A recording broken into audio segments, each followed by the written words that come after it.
Hi everybody, this is Josh Rappaport, author of the Algebra Survival Guide, and today I'd like to share a trick for something that you have to do quite a bit in math, which is finding the LCM, the least common multiple, for a pair of numbers.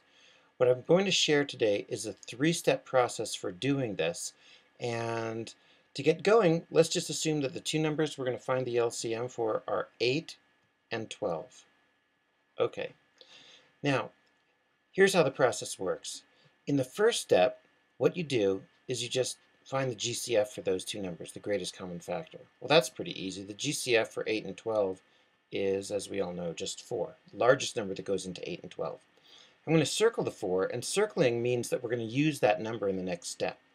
Okay, so we take that 4 and we divide it into either 8 or into 12. It makes no difference, so let's just divide it into the smaller number, 8.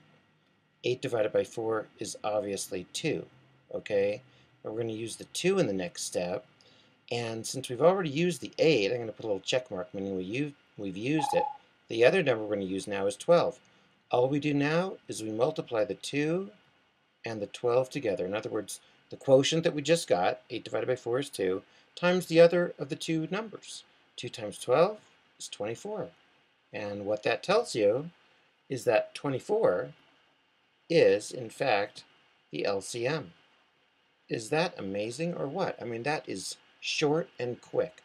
Now, some of you might be wondering, can you really divide the GCF into the other number? Let's just try it. We'll do it the other way. So we've got, again, 8 and 12 with a GCF of 4. Just circle that again.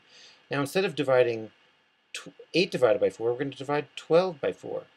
12 divided by 4, of course, is 3. We're going to use that number. And since we just used the 12, now we're going to use the 8. So we take the 3, multiply it by 8. 3 times 8, again, same number, 24. So again, it tells us that 24 is the LCM. Now, some people might be thinking that's pretty good, but does it work for more complicated numbers? Well, let's give it a try. Let's try to find the LCM for, say, 28 and 70. Now you can tell that I paused when I said that, as if I was thinking of it in the spur of the moment, when you all know that I had this planned out. But in any case, it doesn't really matter. For 28 and 70, the GCF is 14. Okay, now if you find it a little tricky to do that, check out some of my videos and my blogs on how to find the GCF. I've got some really good tricks on that as well.